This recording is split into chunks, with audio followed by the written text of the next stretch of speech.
எந்த கருத்து நீங்கள் தான் திருச்சி போடுறீங்களே, கிடைச்சா போதுமே. ஒரு வார்த்தை சொல்றதையும் உடனே கேட்குறாரு அறிவியல். ஆக அண்ணா யார் வேணாலும் சொல்லுவார், அவருக்கு எங்களுக்கு என்ன சம்மதம்? வேண்டுமென்று திட்டமிட்டு குழப்பது. போனதற்கு 100 சொன்னார் பாருங்க, யார் ஒரு ஹவுசிங் மினிஸ்டர் சரி என்ன ரகுபதி, ரகுபதி பேசுகிறார் சொங்காட்டைன்னு, அவருக்கும் அதிமுக என்ன சம்மதம்? வேணுமென்று திட்டமிட்டு ஒரு குழப்பத்தை வர வைக்கிறது. ஏதாவது அதிமுக பற்றி ஊடகத்திலையும் பத்திரிகையிலையும் செய்தி வரணும், அதை எடுத்து போடுறாங்க. ரகுபதியெல்லாம் அதிமுக பேசுறது அருகதை கிடையாது. ஏன்னா அதிமுக வேட்டி மாற்றி கட்டிட்டு போனவர். அதிமுக அவருக்கு அடையாளம் காட்டப்பட்ட கட்சி அதிமுக கட்சி. அனைத்து இந்திய அண்ணா திராவிட முன்னேற்ற கழகத்துடைய தொண்டர்கள், நிர்வாகிகள், தலைமை அவர்களுக்கு ஒரு வாய்ப்பை கொடுத்தது, அமைச்சராக்குனாங்க, அடையாளத்தை காட்டினாங்க. அந்த அடையாளத்தை வச்சு தான் திமுகவுக்கு போய் எங்களை பற்றி பேசுவதற்கு அருகதை கிடையாது. இப்படித்தான் பல தலைவர்கள் வேண்டுமென்றே திட்டமிட்டு பேசிகிட்டு இருக்கிறாங்க. இன்றைக்கு கூட இன்றைக்கி நீங்கள் கேட்டதுனால சொல்கிறேன், இல்லை மற்ற கட்சியெல்லாம் தலையிடுறதில்ல. இன்றைக்கி அதிகமான வாக்கு வாங்கியிருக்கிறாங்கிறாங்க. என்ன அங்கே கோவையில் கிடையாது.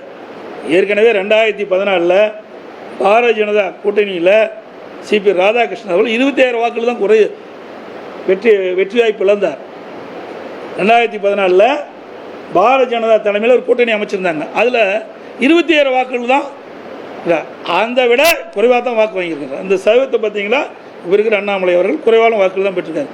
ஆகவே ஒவ்வொரு முறையும் நாடாளுமன்றத்திலாம் சரி, சட்டமன்றத்திலாம் சரி, மாறி மாறி வருகின்ற பொழுது வாக்கு வித்தியாசம் மாறி மாறி தான் வரும்.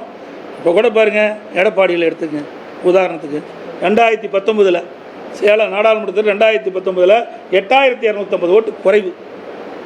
அப்போது அதிமுக, பாட்டாளி மக்கள் கட்சி, பாரதிய ஜனதா, தேமுதிக இந்த எல்லா கட்சியிலும் இடம்பெற்றிருக்கும் போதே 8,250 ஓட்டுகள் கம்மி. சட்டமன்றம் வந்தது, சட்டமன்றத்தில் பாரதிய ஜனதா கட்சி கிடையாது, தேமுதிக இல்லை, 94,000 வாக்குகளை நான் பெற்றேன். 2024 நாடாளுமன்ற தேர்தல் இப்போ நடக்குது. இதில் அதிமுக, தேமுதிக தான் இருந்தது.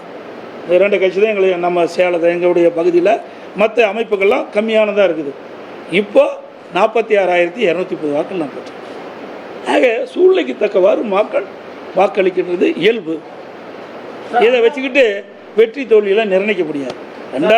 மீண்டும் சொல்கிறேன், 2026 சட்டமன்ற போட்டி எழும்போது அனைத்து இந்திய அண்ணா திராவிட முன்னேற்ற கழக தலைமையில் அமைக்கப்பட்ட கூட்டணி ஆட்சி பிடிக்கும். அதிமுக தனி பெரும்பான்மையோடு தமிழகத்தில் ஆட்சி அமைக்கும். இது திண்ணம். அண்ணாமலை தோல்வியை தழுவிய பிறகு கூட அதிமுகவை தொடர்ந்து விமர்சனம் செஞ்சுட்டு வராங்க.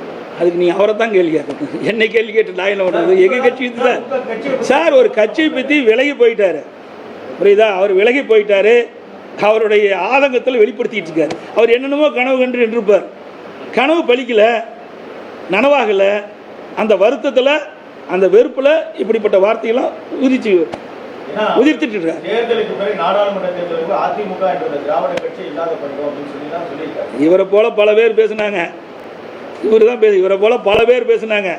நான் முதலமைச்சராக பதவி ஏற்கும்போது என்னெல்லாம் ஊடகத்திலையும் பத்திரிகையில் வெளியில் வந்தது, எடப்பாடி பழனிசாமி 10 நாளைக்கு முதலமைச்சராக இருப்பாரா, 20 நாளைக்கு முதலமைச்சராக இருப்பாரா, 3 மாதத்துக்கு இருப்பாரா, 6 மாதத்துக்கு இருப்பாரான்னு. 4 ஆண்டு காலம் 4 ஆண்டு 2 மாத காலம் சிறப்பான ஆட்சி கொடுத்தோம். அதுக்கு பிறகு கட்சி 2ஆக போச்சு, 3ஆக போச்சு, சின்ன முடக்கம், அது முடக்கம், இப்படியெல்லாம் அவதூறு பிரச்சாரம். இதையெல்லாம் முறியடித்து தான் தேர்தலை சந்தித்து இன்றைக்கு அனைத்து இந்திய அண்ணா திராவிட முன்னேற்ற கழகம் நாடாளுமன்றத்திலே அதிக வாக்குகளை பெற்று